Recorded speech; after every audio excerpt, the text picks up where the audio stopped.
They say he can't be killed. They say he drinks blood. They I say... say you're full of shit nuts.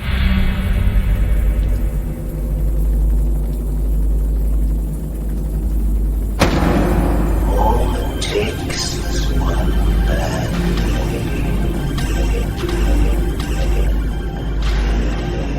day. You've eaten Gotham's wealth, its spirit, but your feast is nearly over.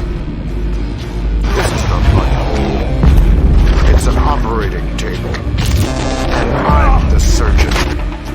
Why aren't you laughing? From this moment on, none of you are safe.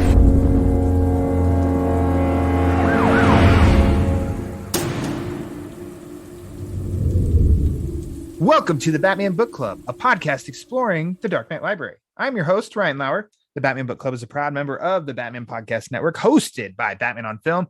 Just go to batmanonfilm.com, click on podcasts, and you'll find the Batman Podcast Network that has a whole list of other Bat-related shows that also love to dive into other nerdy subjects we all love to frolic about in our free time. The Batman Book Club is also on Patreon. If you listen to the show, you like what's going on with the show, and you want to help support it, keep the generators running in the Wayne Manor study, just go to patreon.com/thebatmanbc. Now, thank you for listening to episode 126, Crimson Mist. Yes, the Spooky Stories month continues this week, this episode. Last time around, it was a scarecrow. Time before that, it was a werewolf. And this time, as you all probably know, it's another vampire. Joining me is the same guy who has joined me the past 2 years to talk about Batman and vampires. He, I almost said it. He sucks too. But let's not be that harsh. Fair, it's fair. It's fair. No. Let's not be that harsh. Yeah, he's a familiar voice. You actually just heard him last month on this show. It's my pal, formerly known as J Rocka, Justin Kowalski. Welcome back to the show, Justin Kowalski. Yeah, dude, I'm so excited because this is our first trilogy, and I think this is probably the best Batman trilogy ever. Now, Whoa, that we've completed this. Of all the Batman trilogies that are out there. In any medium. In any medium, this is the trilogy. When people go, oh man, what's your favorite Batman trilogy? The Batman Book Club, Batman, Kelley Jones, Doug Moench, vampire stories. I think I could just hear Peter Ver and Ryan Haas slam their headphones as they just heard that. Good. Justin, you're just a hater. You're a Dark Knight Rises hater. And that's Pete. And then Ryan's just like, you just don't like The Dark Knight Rises. That's it. That's a terrible Haas. I don't know. No, my Haas is much more simple. LOL. LOL. That's the reaction to that one. Pete's literally just a dog barking. Hasbulla. Galactus. Oops. What else is he got? I don't know. Anyways, sorry, already off the rails. Yes, this is the first. The first, because next week actually is completing another Batman trilogy with Peter R. Vera. Oh, we don't talk about that guy. And you know where you know which one that is. But yeah, this you secured this trilogy 2 years ago in Spooky Month, in which we even said hopefully the show sticks around and hopefully you and I don't break up, because the fans will want us to complete the trilogy. And by golly, we should have broke up. We should have broke up and then reunited, like a very special Batman. Like I put a stake in your heart and then realized this past year of like, man, the podcast space is doomed without Justin, and then resurrect you, and you're much more angry, resurrected, but I don't know. Anyways, I'm getting way off the trail. You know what? Let's just hop into the story. All right. Let's not waste any time. Let's get to talking about Batman Crimson Mist. Crimson Mist.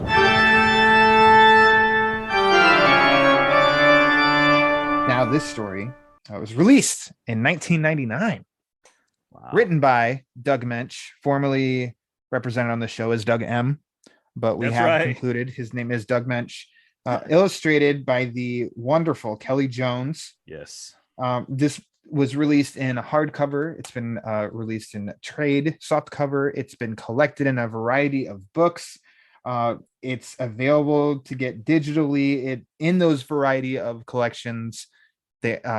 Specifically, the Elseworlds Volume 2 book is available on my favorite app.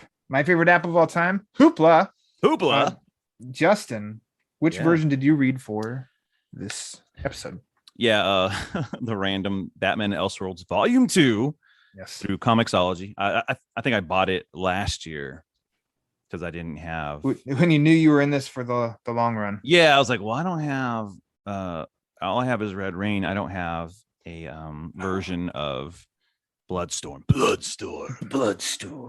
So so I was like, what's the fastest way I can do this? Because I think everything else was like eBay or like Amazon or out of print. So I still want to get this all collected in a leather bound, like blood ink, like we talked about last time. I think I even said Kelley Jones's blood is mixed into the ink. But yeah, why not? When in Rome, right? Yeah. So that's the version I read though. I also read it digitally. I also read it in the Elseworlds Batman Volume 2 collection, but it was through Hoopla. Third year in a row that I have checked this out through Hoopla and read it on my iPad. I'm with you because we have talked about it. Yeah, I think I'd even say this is enough. This is under 300 pages, the three of them collected. Yeah. If you can throw in any kind of extra something or other too, this would make a wonderful absolute edition. It would. Wonderful. It would. I think awesome. They're missing. But it would be even cooler, I think, to do like you said, and in a leather bound. I always forget what that like the Frank Miller collection and then Joker's stacked deck that they released at the late 80s in the leather bound versions. Like those are awesome. Do something really unique and special like that with these and leather bound, like you said, make it very gothic. And I'm there. Yeah, I wonder what the cost would be. Like what is the trade-off? Because I don't know how they go about doing like absolute editions and things like that anymore. Like, does it have to be a bestseller? I don't know where. I know these sold well because they made a sequel and then a threequel. So yeah. So I don't know. Come on, and you can add that little bonus story in there you were talking about off there. Yes. Yeah. There's additional parts. We'll get into that. Yeah. Thank you, Ryan Haas. Now, do you remember the first time that you read this story? Yes. Last week. Oh, really? Yeah, I haven't read this one. Like Bloodstorm and Crimson Mist are the like I never read them until I was assigned. And so I just read it maybe a week ago, maybe less than a week ago. So I was like, okay. I think when I texted you, I was like, hey, we're still hunting for next week. I was like, all right, I got to get this one in because I got to do this. Yeah, I had to do it over a couple of days because I didn't have a lot of, a lot of free time to. Yeah. So yeah, that was had a lot of free time to frolic in this stuff, huh? Yeah, I was not frolicking this week, man. I had a lot going on. So yeah, Red Rain was the one I already read before, and so I had to reread it for 2 years ago, whatever. But excellent. Yeah, so this is I'm fresh. So fresh and so clean. Yeah. Which I mean, I took a listen to our episode last year, in which you even made a comment and you said the third one is not highly revered. Mm-hmm. So I guess we'll see. And I said, yes, come back next year. And and we'll talk about it. And here we are. Yeah, and I think that was just based on probably reading and stuff. I flipped through it because it was after I finished reading Bloodstorm. I know I went through some of it, but I didn't read it. So I really I read it for the first time this year. I think as I'd said, I don't remember when I read Red Rain for the first time, but then 2 years ago when we did Red Rain, and I checked out this Elseworlds version, I read all three stories. And that was the first time I read Bloodstorm. That was the first time I read Crimson Mist. And so actually, so then I didn't remember much Crimson Mist, even in this read through just the other day. I was like, I don't remember how this goes, where this goes. But I know, so you said that, and I think I'd come across it too. It was something about like, this one's not as, it's highly regarded as the other stuff. And I mean, we'll get into that because I have some thoughts. And then, I mean, this is probably like the easiest question. Hey, Justin, why Crimson Mist? Because Ryan said I had to finish the trilogy. Okay. I was really excited to get into it though, because I think I was reluctant to Bloodstorm. I was like, you guys forced a Joker in it, but then it was a really good story. Yeah. Like I actually really enjoyed Bloodstorm. So did I. Yeah. And so but I was going into this knowing like, I know it's not the one everyone loves. And like, I don't know, we can just get into some of it. I just actually feel like it was almost like, okay, we got to complete this trilogy. DC wants us to do a third. Let's do it. Some of it felt kind of rushed. So some spots in there. It's quite spaced out because I believe Red Rain was 1990. Yeah, I'm trying to have Jay Yaw's Google fingers. Yeah. To check 91. Okay. And then Bloodstorm. Okay, yeah. So this is Wikipedia has Red Rain as 91, Bloodstorm 94, and Crimson Mist 98. But then dc.fandom.com, which is a good resource to go to, they have it as cover date February 1999, published on December 9th, 1998. So there we go. So I'm mistaken. This is the last episode of the Batman Book Club with me as host. Justin is taking over. I'm not credible, but there you go. So there's still some, it's spaced out. It wasn't like boom, boom, boom. It was over, 7 years worth of 3 books. But I'm with you on Bloodstorm had to, I think each book closes with an ending, not left. Oh my gosh, what's going to happen next? Like cliffhangers or anything. And if anything, it was the most definitive at the end of Bloodstorm when Alfred and Gordon just put a stake in Batman's chest. Yeah. That's how you kill vampires. Yeah. Like that's the end of the story. Or is it? So obviously at the time I had no idea. I was totally unaware of what was going on with this story and everything. I was just a little wee man. So I don't know like the people wanting more, but like you said, must have done good because they got another one here. And the title in itself, which it's been interesting of how these are usually like named. It's like, like the Batman Vampire trilogy, but in this one, it was interesting to look up for Crimson Mist, in which looking it up online, it says, let me find it. I had it.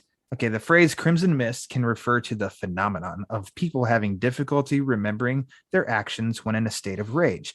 In this way, the title of the story gains a double meaning. It refers to Batman's hunger-induced madness, as well as the red mist form he takes to infiltrate villainous strongholds. Yeah. I slightly people having difficulty remembering their actions when in a state of rage. Yeah. I don't think that holds up per se for this because Batman, his internal dialogue throughout, he's very aware of what he's up to and what he's been doing. And it's like he laments a lot, like, oh, like this happens because he is being infected by the Joker's blood. He drank. Tastes like Kool-Aid, probably. I don't know. From the previous story. And so, once the stake is removed, it's like you should have cut off my head. Like that's the way you really seal the deal, which is basically the whole plot of this book is Batman's unleashed and he's sucking blood and cutting heads off. Like, and that's a problem. It's not my Batman. There is a little bit of like, oh, this is like, it gets into like, this will clean up the city. This will rid, he's as a vampire Batman. Remember, this isn't like, hey, I'll never, they even get into like, thou shalt not kill at the end of it. He's like, I made this oath. Once he has the bloodthirst, that kind of went out the window and he tried to direct it at rats. Remember, he's drinking from rats. And now it's like, okay, I could only feel justified in my vampire sucking ways if I'm taking out the rogues gallery, basically. He even says like, that's what's cool. Even if he does have this crimson mist, if he still has that, he's still, I think, every single one of these books, it's like Batman Red Rain, Batman Bloodstorm, Crimson Mist. It's just a requirement. It's how you pronounce them. A way to describe, blood or red, and then a water element. Yeah, exactly. Like, what would be the next one? I guess before the resurrection, because I really want to hop into this. Sorry, I'm just jumping ahead. No, it's all good. But I love, and it's weird that I love the opening of this book and how his soul, his spirit is in limbo. Yeah. And I think, and we know Doug Moench is an exceptional writer. But the way that he does this internal dialogue from Batman, I think it flows like perfectly for a setup of this. And it doesn't feel like they're going back on how they wrapped up the story last time around either at all. Not at all. Has it ever really been explored of a vampire being, dead, like immediately like banished to hell, their soul redeemed and back in heaven, anything like that explored? Instead, it's just almost like this purgatory of blackness, and so it's descriptive of Batman, and like, this is death, but how long have I lived it? I can think, but I cannot move, thinking of nothing but the blood I cannot take, the life I cannot have. This is death for an undead vampire, the final reward of the damned, and it is not death at all. It is a trap between the world of the living and the realm of true death, spanned by the length of splintered oak, transfixing my heart to the limbo between. Like, I think that really does flow, and that's actually kind of interesting, and it does tap into a little bit of fear, since none of us really knows what happens when we die. Of, oh my God, is this really what happens? Is it just like eternal blackness? It's terrifying. Well, and then like for him, he said it's not even a final death. Yeah. It's like it gets into it later. He wants to die at this point. Mm-hmm.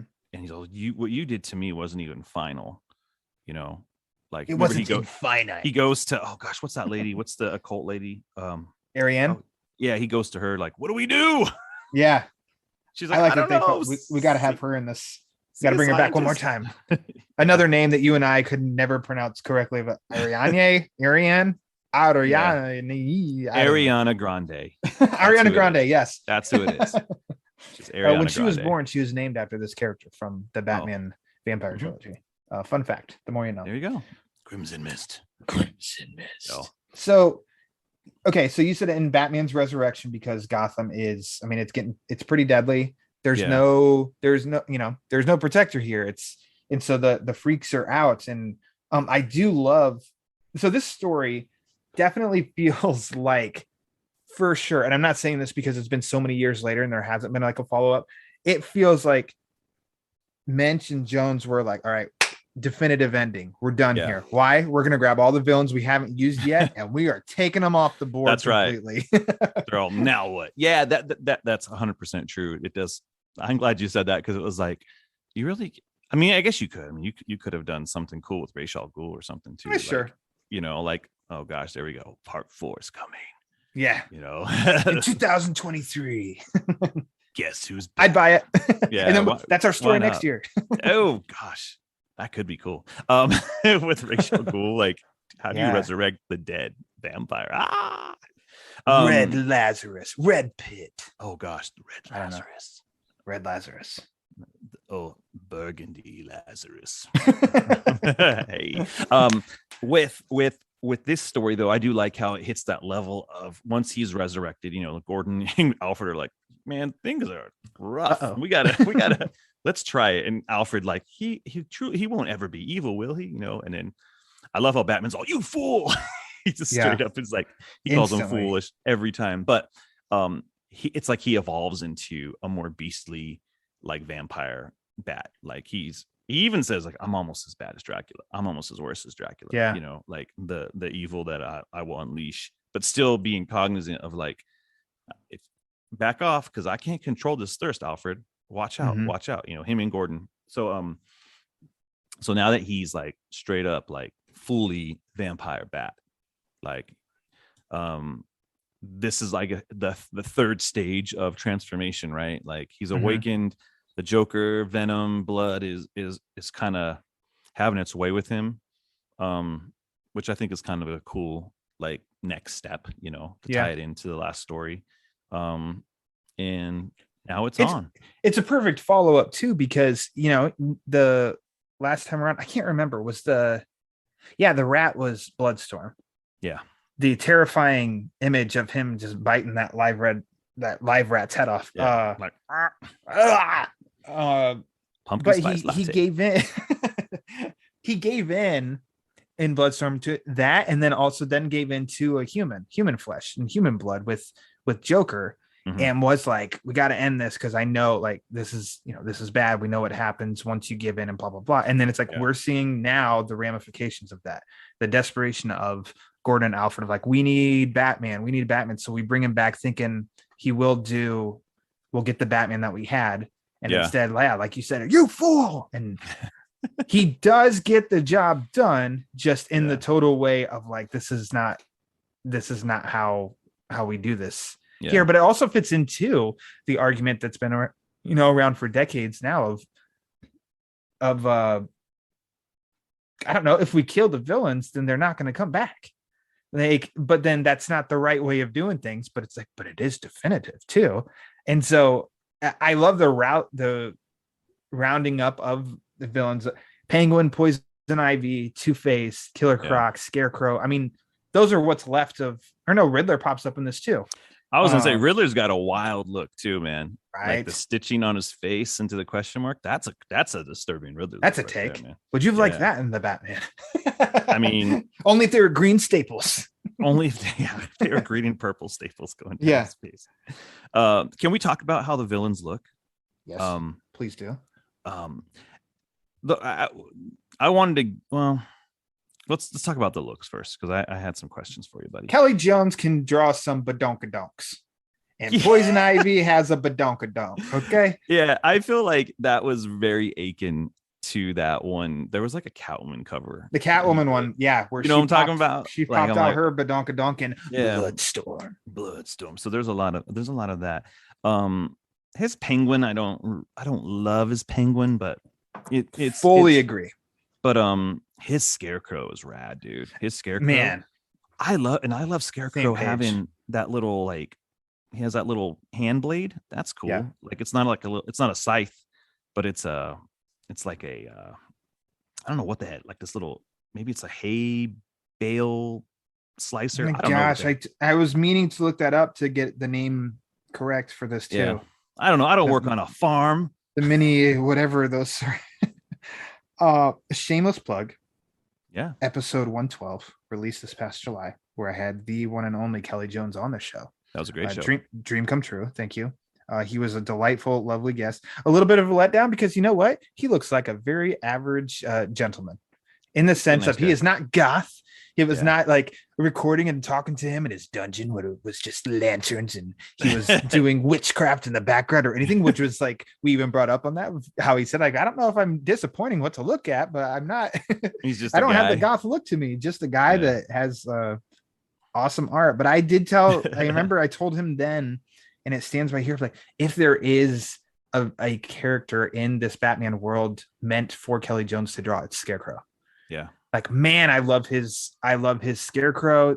Even when he did the Kings of Fear book a few years ago, Scarecrow still looks awesome. The cover to Batman 524, look it up. You'll probably know which one I'm talking about, where it's Batman tall in the center, but then like screens of Scarecrow. That's a favorite cover of mine. And here it's the same Scarecrow look, where I just think like the Scarecrow looks freaking awesome. And then maybe I just forgot that I noticed it when I read it 2 years ago and last year and such. The little fingers that are on the ropes around Scarecrow, it's kind of like, what the hell is that? Oh my gosh. Terrifying Scarecrow, and I love it because I really want, that's how the Scarecrow should be. He should look terrifying. Yeah, it's a good look. It's not, and it's like not overdone. Not that I don't like it, but this kind of modern Scarecrow with the syringe fingers and stuff like that. I'm like, okay, like this guy, at least it looks like he could pick up his keys, right? Yeah. To drive the Scarecrow mobile, the Fear mobile. Yeah. Super creepy. So I think his Poison Ivy is great. His Killer Croc is kind of, it is what I would expect. It's funny, he's not wearing pants. I'm like, oh, he's just crocked everywhere. There's poor guy. No wonder he's angry. Exactly. Yeah, his Two-Face is cool. Like I love Two-Face with more of a, I'm a reddy purpley skin Two-Face fan. You're like Tommy Lee Jones Two-Face fan. I got it. Yeah. Well, I don't know. I just feel like if my face was ripped off, would it be red? Yeah. Would it be like when it's blue? I'm like, would it turn blue? Like, where's the science there? I don't know. You'd probably die. The green, I like the green too. I'm a fan of the green and the red, I guess, but for this book, I'm glad it was read. Yeah. That's been kind of my thing, I think, and I've said that I think probably on both shows is like these books, they should have just all been black and white with with red ink. I mean, I don't even know any version. If they did that, I would get it and pick it up for sure. I don't know if I would need the red ink even.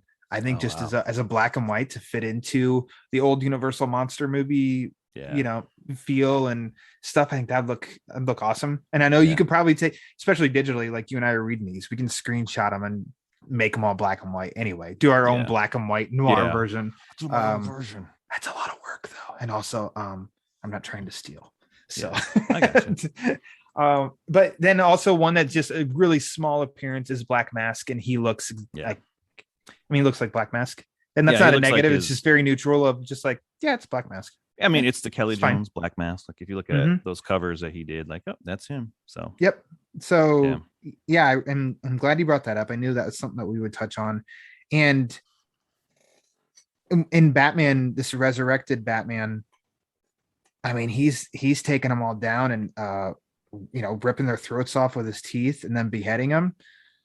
And when, like I said, I didn't remember much of the story. I think the Penguin is the first one he does that too. Yeah, Penguin's the first. Which is like, okay, well, Penguin's never coming back.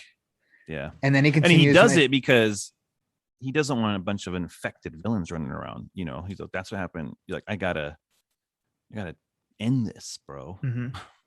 Yeah, and it's that mix between them of gotta end this, that dual fight of still being man but still being monster of a vampire too, and that part of it is just giving into the craving and which I do love that they just don't hold back on that either, where you see that skin stretching and ripping and like from the throat and everything. It's like pretty visceral. Like, it's not off panel. This is hey, we're showing you yet another book that Garrett Grav cannot read. Oh, Garrett, poor Garrett. Don't even listen to this, Garrett, because it was amazing. He got Moon of the Wolf, but little Gotham, a delightful story. There's the panel where he's biting in the poison ivy's neck. Oh man, that is not a lettuce wrap right there. That is straight up her skin stretching right off of her neck, dude. It's wild. Yeah, and it's all yay. But man, like that's much respect that they were able to go this far with it, because I think like you have to too. And it's not knocking on, I don't like to knock on people here, things here. It's not going for the teen safe approach. Yeah. There's an audience for that, sure. But me, it's like, no, I want a visceral vampire. Like we should not, I don't know, it shouldn't be like, oh yeah, that's fine. It should be like, whoa, dude, bro, look at that. It's gnarly. And so is that the crux of the story then of resurrected Batman taking down villains but in the un-Batman way? It's a little bit Frankenstein's monster too, of like resurrection and bringing back and then be like, uh-oh, what have we done? The regret, like, oh crap, like you knew you shouldn't, but you did. And Alfred's sweet, and it's like there's a lot of this is based on sweet Alfred, and like it comes from like, he's my boy, and he does what is right. And again, like before we just talked about that, like right before they resurrect him, surely the master won't be evil, right? So sorry, dude. There is a lot of lawn mowing happening right now. I don't know if you hear it. I don't hear it. No, I don't hear it. Sorry, guys. Let's pretend that they are blades of death. Blades of death. Or it's a bunch of bat wings just flapping. Yeah, just flapping in the sounds like a lawnmower, I guess. I don't know. I wanted to tell you, what I forgot to tell you, and this was really cool actually. And I don't know why I didn't do it before. I listened to the Bram Stoker's Dracula soundtrack when I read this, and it was perfect, man. It was a perfect. It almost lined up perfectly. I don't have the whole soundtrack on my Halloween playlist, but the actual, let's see, the beginning, and I'm not even gonna try and pronounce the musician's name, the composer's name. Wojciech Kylar. Wojciech Kylar. Sure. See, I just did. I think it's Wojciech. WK. Yeah. Not Andrew WK. Just WK. Andrew When it's time to WK. party, we will. Yeah, every song's like party with the vampire. Yes. Blood party. But you're Party with the spot steak. on there of like the approach. I love that Bram Stoker's Dracula movie. I think the atmosphere and too. look of it is just incredible. Yeah, I And love that style is such a like, oh my God, this is when I read this book. And this is the third time now you and I have talked this series, and we keep doing it in the day. I don't know why we're doing that, Justin. Maybe we're because if it was nighttime, it would be quite dangerous, my friend. maybe that's Who true. knows? But I would really like that to record that. Yeah. And we each have a candle lit behind us. And we, Oh, you man, know, that'd we be put on cool. goth makeup and everything. Next year, when we do something else, we're gonna do another Kelley Jones story. I know it. Okay. It's Masters of Fear. We can do that. We can do those other issues, but we'll talk about that later. Yeah. But yeah, I think that soundtrack. I was like, why didn't I listen to this before? Because it was really cool, man. When I read it, it was at nighttime. I think And I had we my little mentioned that headphones before, on. like listening to music and stuff to read this. And Yeah. I usually I do. And this time I didn't read any or listen to any music. Yeah. Failure. I don't know why. I just said, oh, you know what? I want to. That's awesome, though. I want to listen to that soundtrack, the Bram Stoker, and it was almost like, you know, those stories where people are like, oh, if you listen to, if you watch The Wizard of Oz and you play Pink Floyd's The Wall, it lines up perfectly, type of thing. I felt like the way I was reading and processing through the story, like the musical beats hit real well. I was like, this is perfect. I kept like, I gotta remember to tell Ryan this, because it was such a cool read that way. But yeah, I need to listen to the whole score, because I just have the beginning track. But another one that I have played while reading this it's Swan Lake by Tchaikovsky.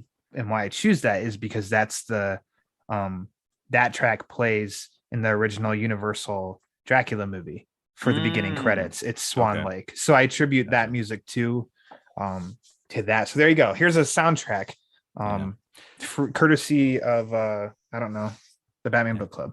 You know what? Reading Dracula. Now I remember why I listened to Bram Stoker's, because I was actually I was talking to a friend about the original Universal Dracula film, and because I ended up buying, they put them all on DVD one time, and I bought them way back when DVDs were a thing, right? There was a collection, but they had a version of it that had, because there's no soundtrack to that movie, but they actually have a score. Someone recorded a score back in like the 90s, I guess, and I don't know, and I was looking for the Dracula score, and then Bram Stoker's came up. I was like, oh, perfect, I'll just use that. And so, but there is a Universal score that someone re-recorded and put on the film to kind of give it a little more atmosphere. See, that sounds really familiar. Like there's an option of that. So Amazon had the Universal Monsters box set Blu-ray cheap a couple years ago, and I bought it. And I think for Dracula, it's got, you know, the Bela Lugosi, it's got the Spanish version.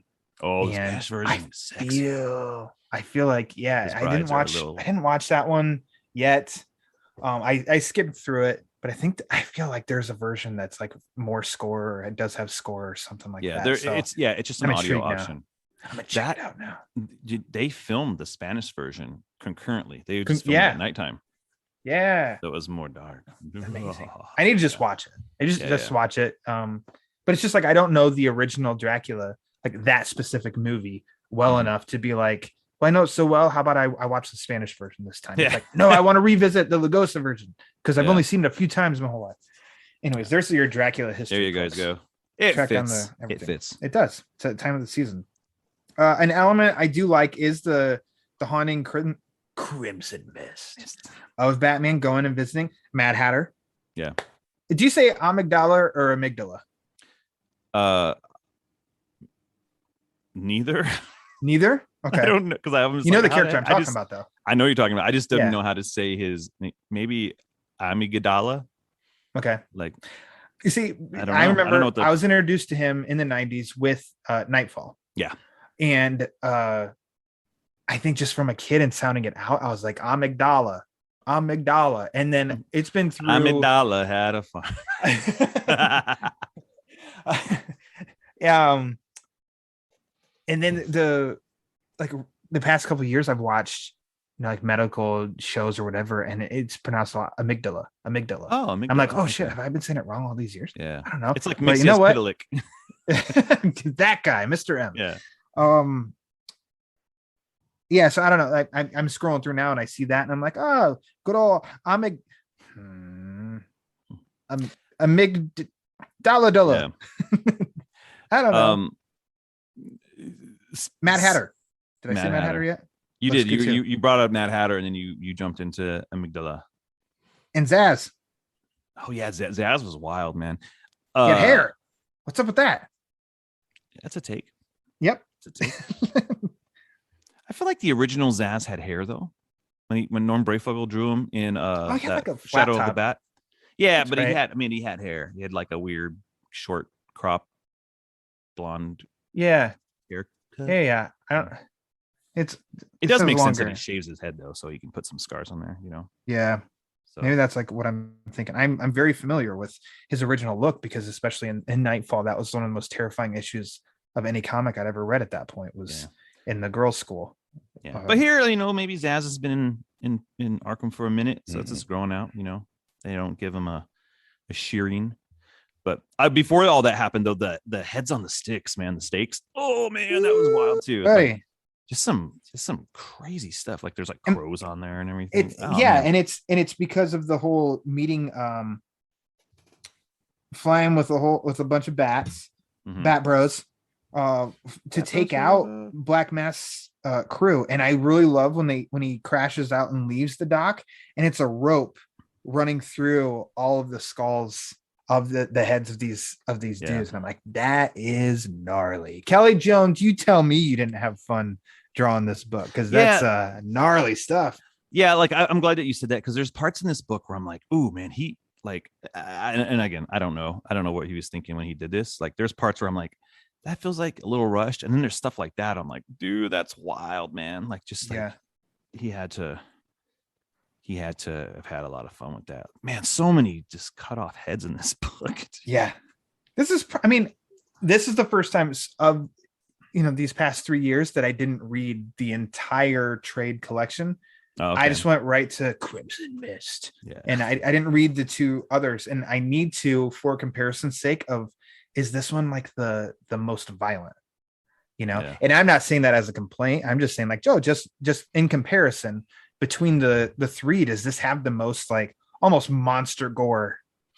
This is the one, like, I feel like I feel like it could have been trimmed down a little bit, but I feel like once he's going through Arkham, man, that is breakneck, like he's going, he's sucking blood, he's cutting off heads, and it's like, especially the orderly, she's just like, what is going on, like, and it's like, whoop, like the heads are just landing everywhere homegirl goes, there's just like a head dropping. That is like a slaughter right there. I can hear like the bat flapping of wings, and like the like the heads dropping, like I can just hear that, like all that stuff. That would be, we'll get there at the end, and you hear like and like when Zaz gets sliced open. That's with a splorch. His fingers, whatever. And the orderly comes into Arkham, or Dr. Arkham, and she's and the head comes flying through with a note.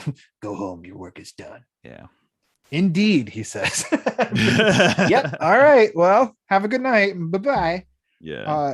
That's a crazy scene, but I do like the mist, just like it comes in, and man, he's not messing around. He takes him out. It's like, I'm over this. I'm done. I'm getting rid of all these bad dudes. What do you think of, I guess, two elements here? What do you think of Batman's look? Because he's like a rib cage in the center.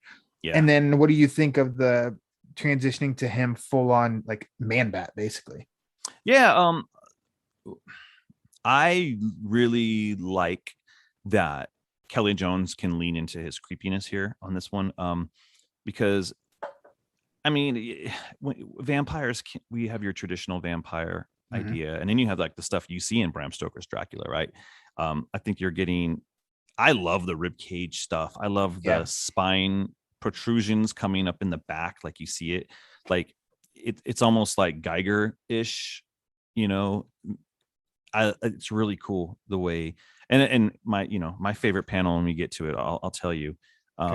is, I think, the best example of like Batman right before he becomes the Man-Bat version, you know, because that's where he it's like he changes between both. His new normal form is like rib cage, like my hands are an extension into the cape now look, and then like when he's actually like hunting, he becomes like the Man-Bat version, right?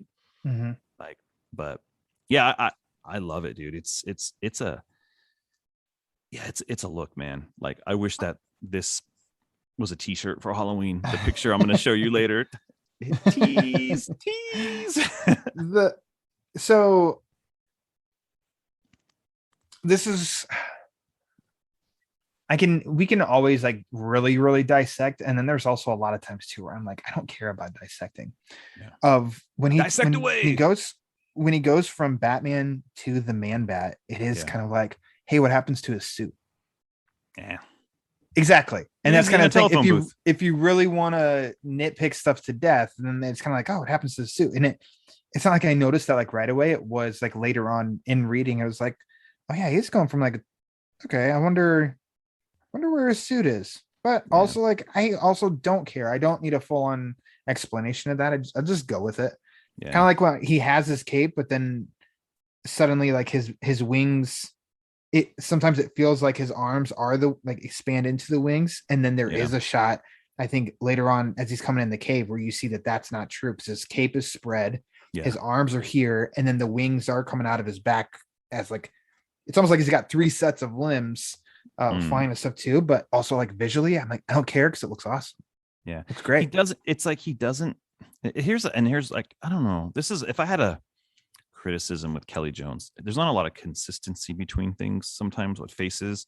Sometimes they'll be elongated, sometimes they'll be very round. Like the first time we see the Man-Bat version of Batman, basically, we don't see a metamorphosis really, right? You get him sucking the blood off of Poison Ivy, and then you got Gordon and Alfred trying to summon him, and you just kind of see him flying through the skies, you know. Am I missing something? But then the next see it's kind of red, and then the next time you see him, he's like a red brown. The next time you see him, he's gray, and it's a little more like, ooh, that's a Kelley Jones shot right there. Like gotcha. But the head is way different. The ears look way different. Like in that next panel, like, you know what I'm talking about? Like on here, it's 237. The top of 237, you see like the flying bat. But the previous page, I'm like, is that even the same design? It doesn't look like the same design. It's like the head's a way different, you know, the way the nose is. Like he doesn't even like, he has a little I don't know, like a little pug nose on that first image, and then the next one, no nose at all. You know, there's like 2 high nostril slots, and then his fangs.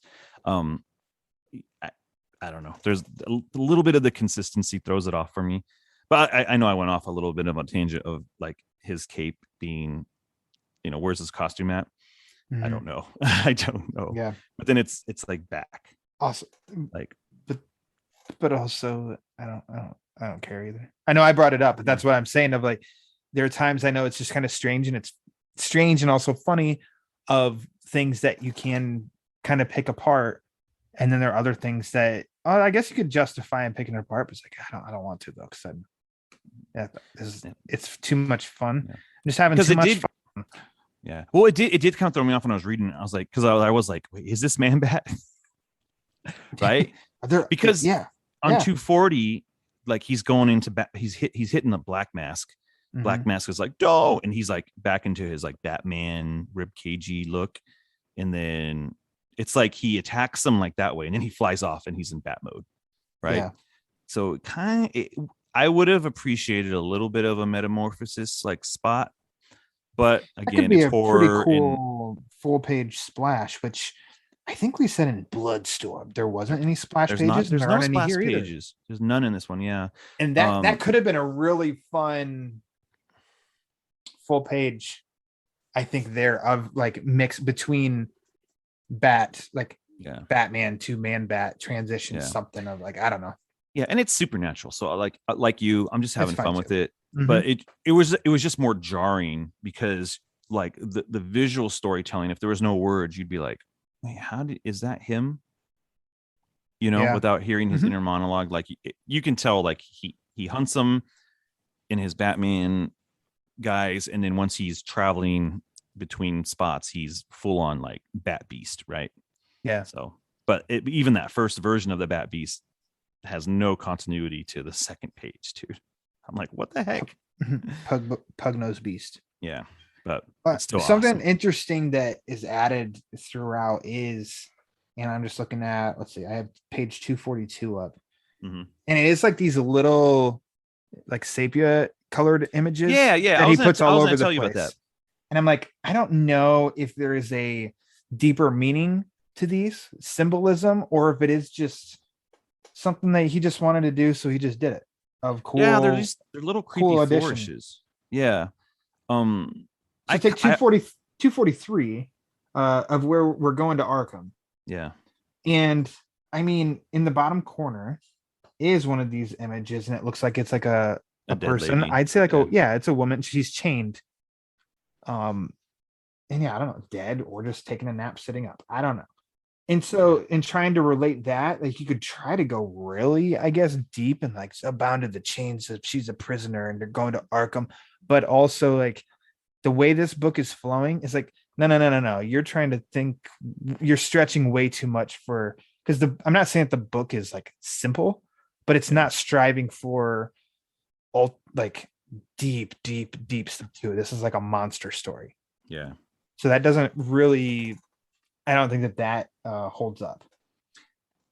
Yeah, no, I hear you. Yeah, I found those little images to be unnecessary because it wasn't something that was in the previous books, and I was more wondering, like, did he draw those, or were those kind of taken like from something? Taken from something, because they're very intricate. Yeah. So I didn't understand why they were there. Like, I get the correlation to the story, some of it, you know, there's like the wolf, like it's hunting, you know, like, oh, here's where Batman's hunting, and there's some because then there's some on the nose as they're in the cave at the end, and it's a big, like, Killer Croc is the biggest image on that page, and up in the corners an open crocodile's mouth. Yeah, so they look like chapter markers that you'd find in an old like Gothic book, like you know, I was saying how sometimes a chapter starts and there's like one image, you know, I don't know, they're cool looking, but yeah, they don't do anything for the story for me. Yeah, and that's I think where I'm at. If they did, which I don't think that they would, because I don't know how you could say they did that leather bound collection and they removed those, I don't know that I would necessarily even notice the first time reading through. It'd be later on. I'm like, oh wait, those aren't there. Oh, that's fun though. What'd you think of the big plan to capture, to go back to the cave? Yeah. Okay. So I wanted to go there. The plan was fine. I didn't love Two-Face in the story. I thought Two-Face was kind of hammy, and I get why they used him. I don't like how he was written in this book, if I'm going to be completely honest. I like how he looked. I didn't like how he was behaving. It was kind of, I feel like I like Two-Face more when he's like nuanced, and this was more like, ha, I'm Two-Face, and you know, like even some of his dialogue, there was some goofy stuff in there. But I did like, so it does make sense though, like the partnership between Dent and Gordon and Batman, right? Like that's historically like that was the original, like, hey, we're gonna take care of Gotham here. And I just feel like they didn't really nail that relationship, in my opinion. I think they could have went a little deeper and had it been a little more meaningful. And then obviously he's Two-Face, you know, spoilers. Double cross. He double crosses him, you know. So I actually felt like it was way more Tommy Lee Jones-ish of Two-Face in this story than like, you know, the version we'd probably get in like the comics, something a little more like nuanced and someone who struggles, you know, like the long I love, well, yeah, long Halloween. And I think for you, Paul Herman. Yes, Jeff Loeb, great writer. And like I think one of my favorite versions of Two-Face, just as a character and how he processes, was in Arkham Asylum, like the Grant Morrison book. Like he seems like he's troubled, he's thoughtful, he still does bad things, but like there's some humanity in him. Here, kind of caricature, but I do like that it's Gordon and Dent, you know, with Alfred and Killer Croc and his cronies. Like, all right, we're gonna break a big like portion that's the thinnest of the sheetrock of the cave, and at this point we're gonna take Batman out, you know, and we also have our wooden darts and, you know, everything else. Like they're doing what they can do with the prep, right? Like, you go into basic vampire lore. How do we take this guy out, you know, in the end? So I didn't think the plan was bad, but it was kind of like it got into very comic booky traps, and it's a comic book, so it makes sense. Like let's comic book had a comic book element to it. Yeah, and I'm okay with that. Yeah, I think it's fine. I think the plan is plausible. I think it makes sense. It's cool with me.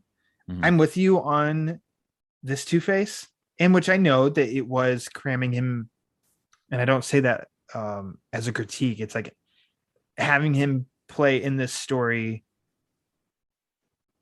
but you know, I mean, I guess there was less plot lines and less characters in Bloodstorm, to where even though Joker was just in that story, it really worked and felt like the Joker still. Two-Face, though, I mean, there weren't too like many of his gimmicks in this. It was just, he just apparently went bad because his face deformed, and that's how we're introduced to him. The double cross makes sense, and that's like a fun little, that's a pun. And I mean, this is the Elseworld story. So I think I am with you on the characterization of this one. It's like, to me, he's just fine to just help the overall story keep moving. But the plan itself, the big showdown in the cave, makes sense and stuff, but they really take their time to let the Alfred moments like hit with that too, which is, I don't know, that I thought that was done really, really well. And it's not gratuitous for what happens to Alfred. It's like it was a sacrifice of Alfred for Batman, in which Batman, like, the deal was like, you're sacrificing yourself, and then for the greater good to take down Killer Croc, and then I'm ending me once and for all. We're done. I'm done. And so it was almost like a Shakespearean tragedy, if you will, or, you know, something like that, kind of poetic, and that really fits in with this whole, like, this goth trilogy and stuff too, that I really think that works. And I think the extra layer of bummer is that Gordon can't escape, and a rock just smashes him and kills him, and I'm like, oh shit. I hated that. Damn it. I was actually like, I wish the book ended with Gordon dealing with victorious, if you will. Victorious, but also a ... Like maybe, like maybe he suffered a bite, or I don't know. Maybe like what's next? And it was like, oh shoot, like there's no hope for Gotham now, because Batman's gone. There's no hope for a sequel. We took out Gordon. Okay. So I mean, all the evil guys are gone, like all the major bad guys are gone, but like, there was a problem there. That was the part. I was like, oh, y'all took Gordon out, and it was such a punk Boba Fett in the butthole way, you know? Like, it was like, oh, he just got. I don't get the reference. That just sounds fun. Sorry, Boba Fett in the butthole. Well, sorry, the sand creature, like in Return of the Jedi, when he just kind of. Okay. Like he gets knocked off the. I thought you were talking about like the new series, which I hadn't seen. No. But like Boba Fett goes out like a punk in Jedi. Boba Fett in the butthole, people. Only on the Batman book club. I always called it like, it's like it looks like a sand butthole. He falls. Boba Fett in the butthole. Yeah. So gotcha. So there's a little bit of like, there's like this kind of like, we're running around the Batcave. I'm hiding behind pennies and dinosaur legs, and then like it becomes very comic booky at the end. The battle, again, not a bad thing, but I really wish Gordon got away, because the way he just, it's kind of like, it almost was, I feel like it was rushed. It was like, man, you're having this final conversation with the guy you've been fighting crime with, and Gordon, he even says, hey, may God have mercy old friend on both of our souls, you know. So it's almost like, oh, he's ready to die, you know. And you know, Batman says he will have mercy, and then whoomp, like you just get this like rock smashing him. I'm like, oh my gosh, like I would have don't show it. I may have accepted it if it wasn't shown, or it would have been great if he was, we needed that person to witness Batman's destruction, and we didn't have it. We just had Batman's kind of like his inner monologue, you know. And it would have been kind of, I don't know, apropos for Gordon to witness it. But sorry, this is a nitpick I have in this story here. There's a panel. Bring it on. There's this panel here, and this is in the same part of the story, where I'm like, who the crap is that? And then because it throws you off, and I don't know why, but it's Gordon and Alfred are chatting, and Gordon does not have his mustache, and is on page 262 on the digital version. And I'm like, who's this guy? Let me see here. They didn't color his mustache. Oh yeah, right. You're like, this is some. I didn't even notice that. Yeah, I mean, you see the mustache there, like. You go to the page before. There's two panels that he's got a mustache. Yeah, he's got his mustache. And then the next page is like, you know, they're all in their little cave suits. And I'm like, wait, what? Who's this guy? Who's this? Last chance, Alfred. Still sure you want to go this route? And you're like, wait, who's he talking to? And you're just like, oh, that's Gordon. That's funny. That's a colorist problem, but also editorial. Yeah. Guys, check freaking color the mustache in. F. Yeah.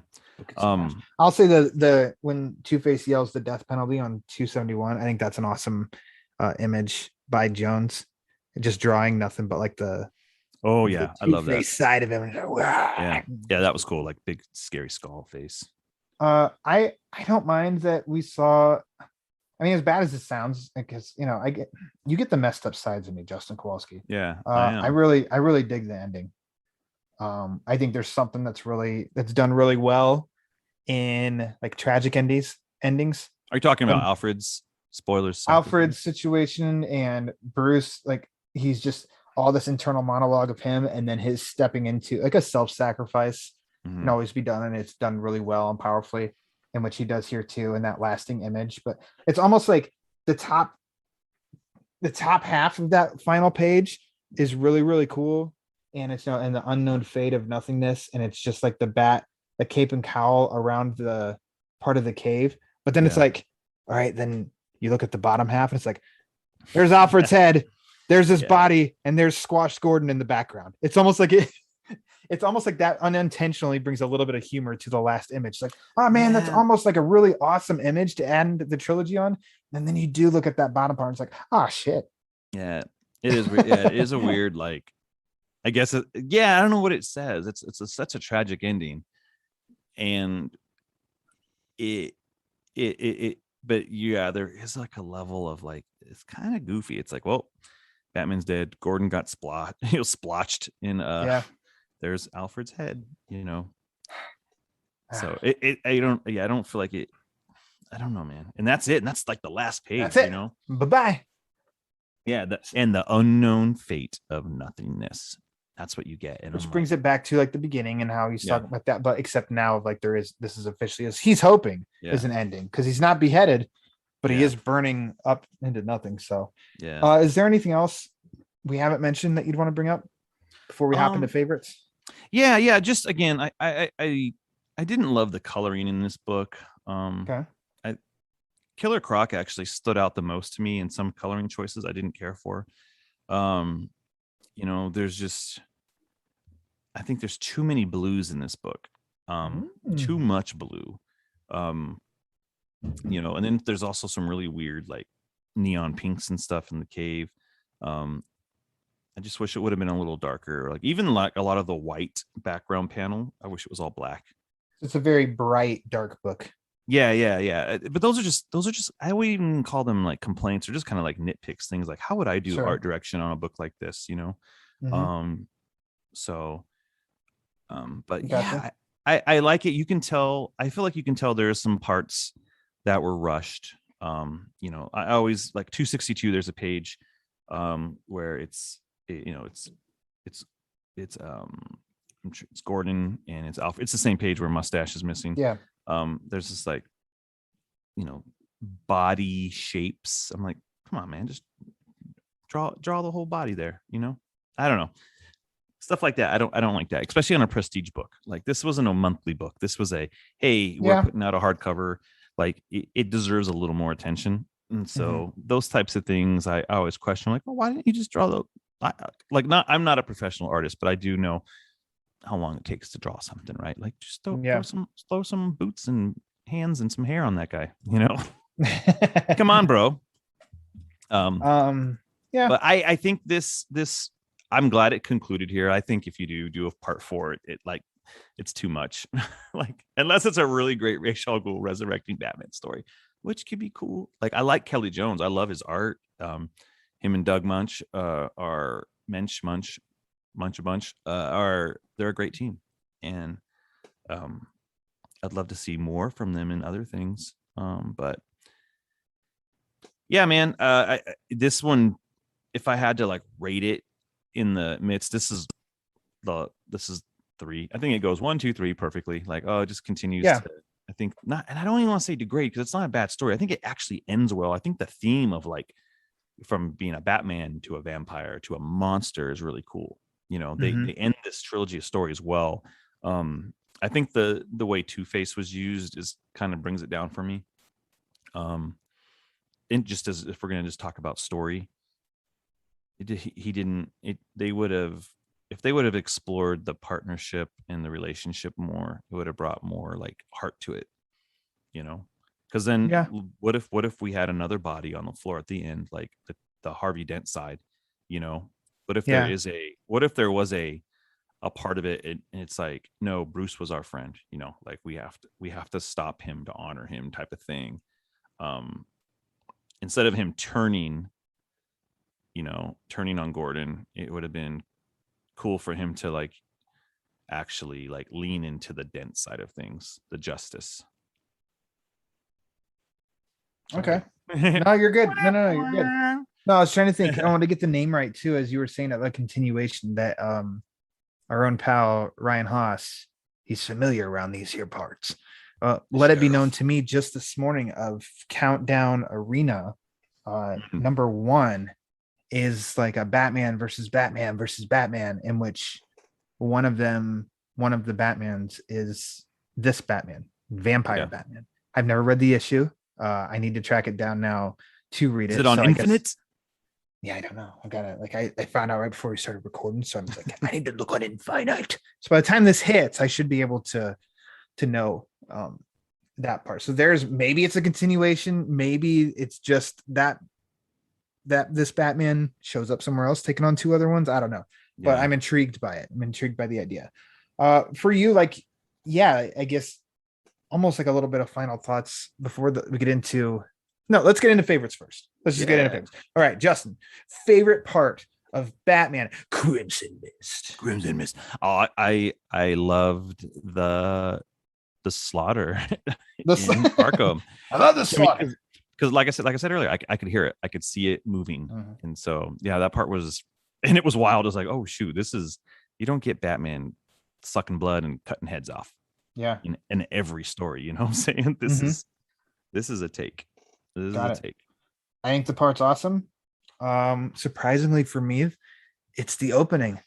I think the opening is done really well, and it's an idea that is kind of creepy / scary to think about, I guess. Which is funny for a very, very fantasy fictionalized, comic book story. That it's just like, I don't know. I just think it's done really well, and it's a way for them to continue the story without changing anything that came before it. So I think the writing's really good, and the images are really good too, and the idea behind his words I think are done really well. So I really like the opening. How about a favorite panel? Yes. Okay. So here's my favorite panel, and I'm gonna say this here. Okay. Say this here now. I'm put you on the spot, Ryan. I want to make this the artwork for the show. Okay. For this episode. I was hoping you'd do it. You did this last year, and it was fun. Did I do it last year or the year before? I think I missed last year. No, you did Bloodstorm last year. Did I do Bloodstorm? Okay.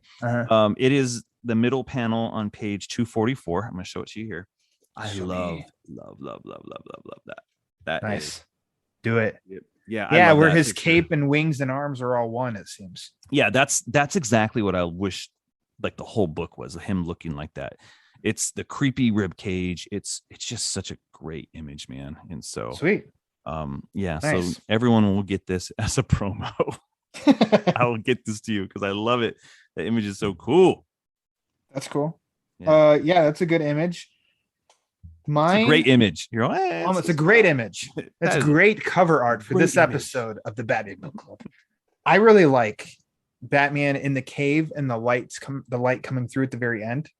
I think that's okay. a cool. It's Oh, yeah, kind of where he's- simple image, Yeah. but while recording, I changed my mind Oh shoot! You because, that. like, as much as I went on about Kelley Jones' Scarecrow, man, that picture. Yeah. Batman coming behind Scarecrow. Scarecrow's getting revenge on a dude that used to pick on him. Classic Those- Jonathan And Crane. those thumbs. Yeah, the thumbs, like Butt fingers or all that's whatever. everywhere. His weapon, and like that's just like that's the freaking Scarecrow to me. And then Batman's just like scary Batman. He's like, oh shit. The whole idea and concept of it's almost like a predator on a prey, but actually the predator is also prey and unknowingly behind them. Like that can be done really well. I think that's I love that image. I think that looks good. Would you like to see this adapted in animation? Yes. So Yes. I did some homework and I wanted to be, as we ended out this trilogy of Batman vampire stories, I wanted to be like I didn't want to repeat myself or be unaware of what I said before. And so last episode when we did Bloodstorm, I talked about a trilogy. Mhm. Or like a 3-part movie, like maybe each section was about 20 minutes or something that kind of hit each part of this story. Because I knew it was 3 parts. And so I think I was just, hey, yeah, if we did an animated and it hit all, this whole turn it into a 90-minute thing or whatever.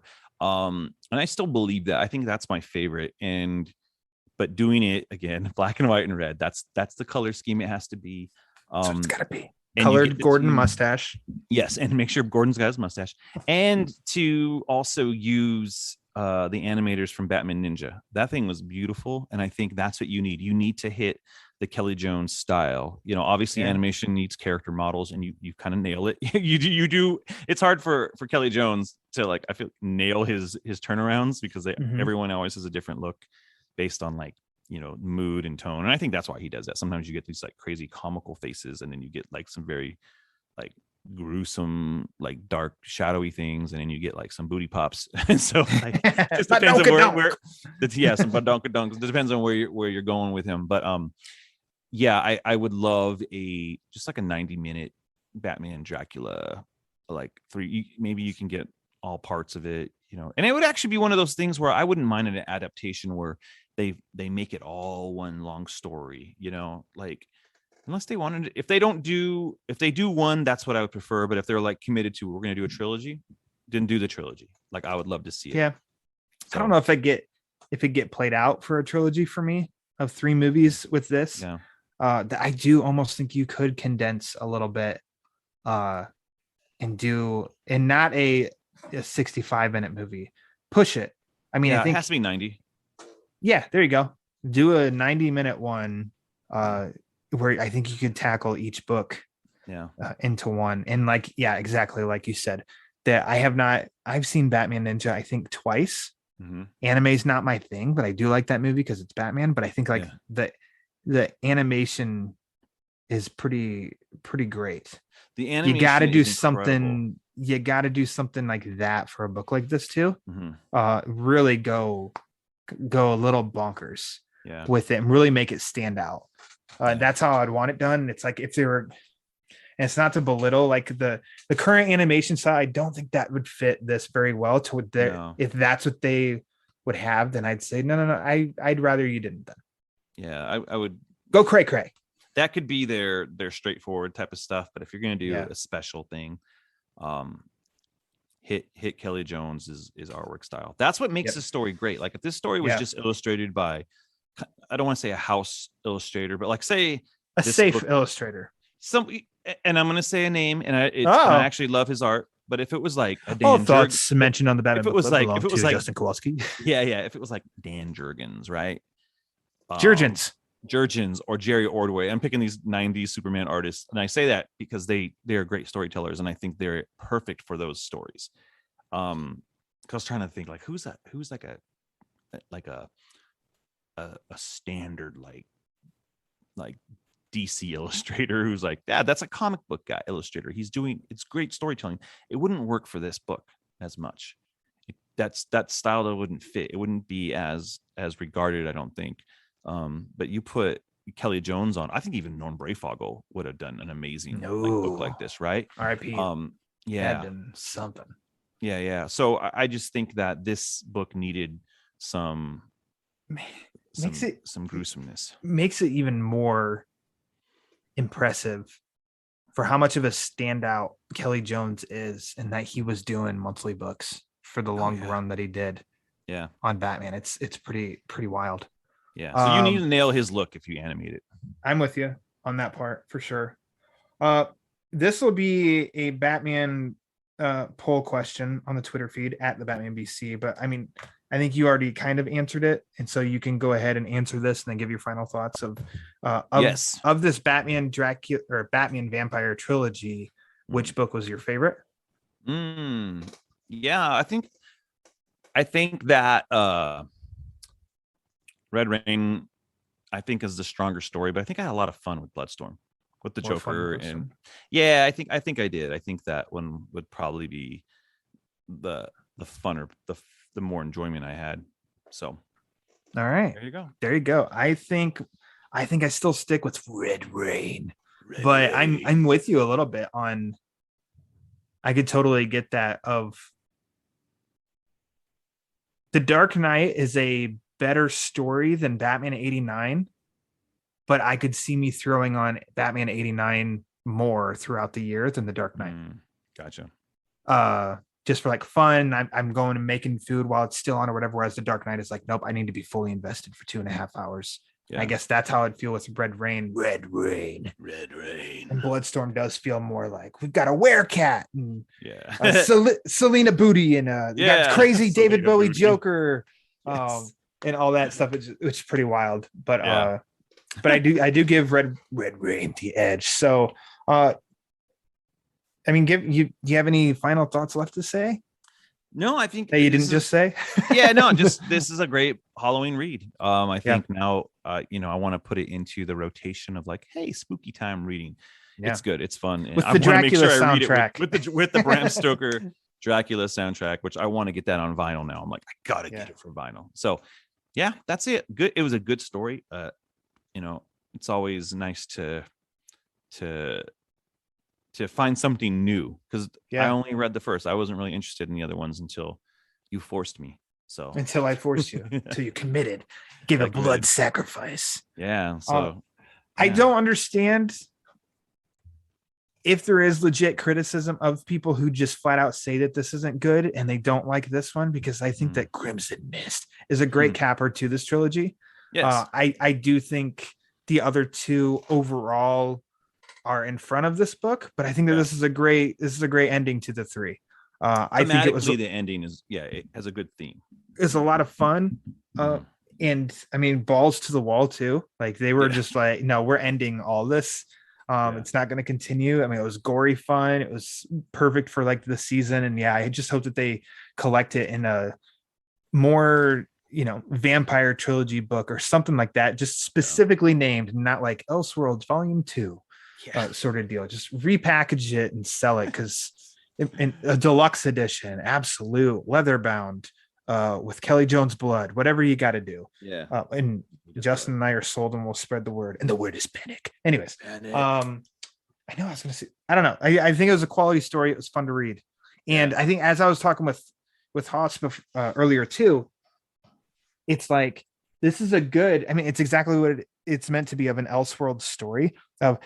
I'm glad it's just contained to these three, and then that tie-in issue that we just mentioned, that I'll see what that's like. But it's tied like this because it could totally overstay its welcome if it was an ongoing series, or if it was a 12-part series or something. I would get tired of it. I think these 3 parts, it brings something new in the vampire lore to Yeah. Batman to address in each book, which keeps it interesting, keeps the story going, new characters of like villains in each one and stuff. So I'm a big fan of this trilogy. And now the challenge is on. You have a year to find something to talk about next year, Justin Kowalski, because the vampire trilogy, I mean, unless we break up and we're done, you know, I don't know.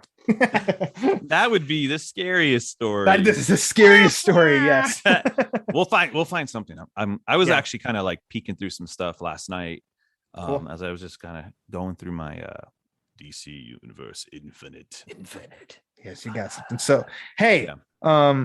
appreciate you coming back on for Always. as always fun, always a good time.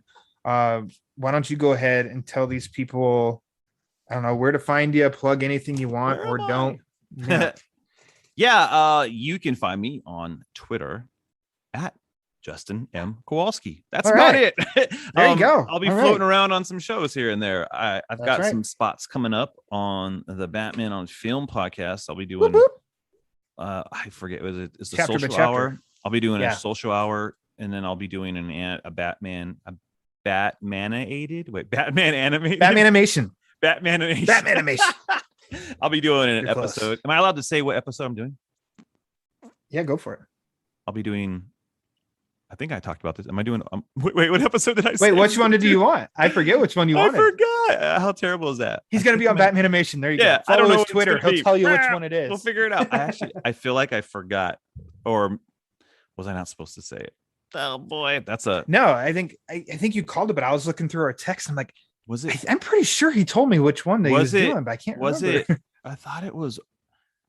It was a Batman Brave and the Bold episode. I thought no. I don't know. I thought it was Hey, either one. It was one of follow those. Justin on Yeah, Twitter, follow me. I don't know. and he'll I'm tell gonna you which rethink one it that. is. I'm gonna rethink of what I was gonna say because I'm like, what was the episode? Crud! I came There you to go. a screeching halt. So I'm You sorry. got it. No, it's all good. There you Yeah. go. Follow him on Twitter. Answer the poll question on the Batman Book Club Twitter Yes. at the Batman BC. Same for Instagram at the Batman BC. Because we have some more spooky fun coming this month. Speaking Ooh, of spooky spooky. fun, me and Peter Vera take our talents to the YouTube channel, the Batman Book Club YouTube channel, as we Oh, continue that's our nice. road on the road to no man's land. So make sure you track that down, as well as some other fun stuff there that's already there and is upcoming. You can write into the show if you'd like, and if you start getting questions, might start reading one every episode or something. I don't know. Write in at thebatmanbc@gmail.com if you want to support the show. There's a variety of ways you can do that. Patreon.com/thebatmanbc, tpublic.com for merchandise and all sorts of fun items with the Batman Book Club logo created by Justin Kowalski. Hey, that's a nice Splashed logo. all over it. But lastly, That's if a you want nice to logo. yeah, it's all right. And I'm wearing it right now while I record. Suck it, Paul Hey. Herman. Yeah, suck a Paul Herman. And if you want to support the show, but you don't want to spend any money at all, it's 100% A-okay. The best thing that you can do to help the show out is rate and review it wherever you listen to it. So Apple Podcasts, Spotify, Amazon, Google, iHeartRadio, wherever, just rate and review the show, because the more reviews the show gets, the more it helps spread the word. And as we all know, the word is panic. Panic. I knew that was coming. So for Justin Kowalski, I am Ryan Lauer. And until next time, read my Batman comics.